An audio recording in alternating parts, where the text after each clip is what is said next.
এইবাৰ পিতা পুত্ৰই একেলগে নামিল নতুন বিত্ৰী। নতুন বিত্ৰী মানে চুৰি বিত্ৰী।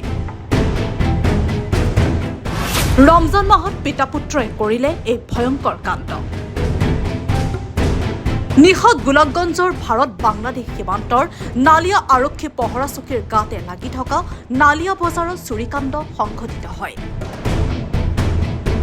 চিচিটিভি থকাৰ পিছতো বজাৰখনৰ দুখনকৈ দোকানত এই চুৰিকাণ্ড সংঘটিত হয়।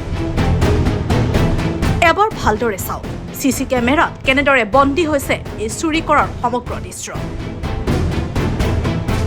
পিতৃহীনা একমাত্ৰ দোকান দি পৰিয়াল চলাই থকা মাধৱীৱালা ৰায়ৰ দোকানৰ পৰা চোৰে লুটি নিলে ৩০,০০০কৈ নগদ ধন, ৫০,০০০ টকাৰ এখন বন্ধন বেংকৰ চেক আৰু প্ৰায় ৩০,০০০কৈ টকাৰ সামগ্ৰী।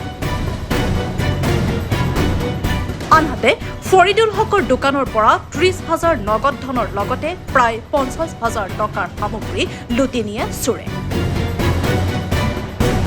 আৰু এই সমগ্ৰ ঘটনাৰ সৈতে জড়িত থকা স্থানীয় যুৱক ছাইদুল আলী, ছমান আলী আৰু চাহালুম আলীৰ বিৰুদ্ধে নালিয়া আৰক্ষী চকীত ইতিমধ্যে এজাহাৰ দাখিল কৰে। আৰু এই সমগ্ৰ ঘটনা চিচিটিভিত বন্দী হয় যদিও আৰক্ষীয়ে এতিয়াও কিন্তু চোৰক কৰায়ত্ব কৰিবলৈ সক্ষম নহল। অতি সোনকালে চোৰক কৰায়ত্ব কৰাৰ দাবী স্থানীয় ৰাইজৰ। এইখন মোৰে দোকান। চিচিটিভিত গামছা দি ভিতৰত চাপেদি সোমাই ভিতৰত যিমানখিনি সামগ্ৰী আছে, টকা আছিল ৩০,০০০, চেক এখন আছিল ৫০,০০০, এইখিনি আৰু যিমানখিনি সামগ্ৰী আছে ৩০,০০০ৰ নিচিনা সামগ্ৰীগুলো সব লৈ গৈছে। এতে ঘৰ আছে, তিনটা আছিল, একজনক তো দেখা নাযায়, বোরখা পিন্ধা আছে, আর দুইজন হল একটা সাইদুল আলী আর একটা এই যে সামান্যর বেটা। এনেকে সোমালে আপনার দোকান? ঝাপেদি সোমাইছে। ঝাপ খোলা আছে না, ঝাপৰ তলা ভাঙি সোমাইছে। আৰু একটা মেডিসিন দিছে ওতে। দিছো, ৰাতিপুৱা আৰক্ষী আহি কৰি গৈছে। চোৰক ধৰিছে না ধৰা নাই? এজাহাৰ দি আহিছো, এতিয়া কিবা কৰিল তদন্ত, এতিয়া খবৰ লোৱা নাই। হ্যাঁ, কিয়নো বহুত কালি মাল আনছো না। আপোনালোকৰ দোকানত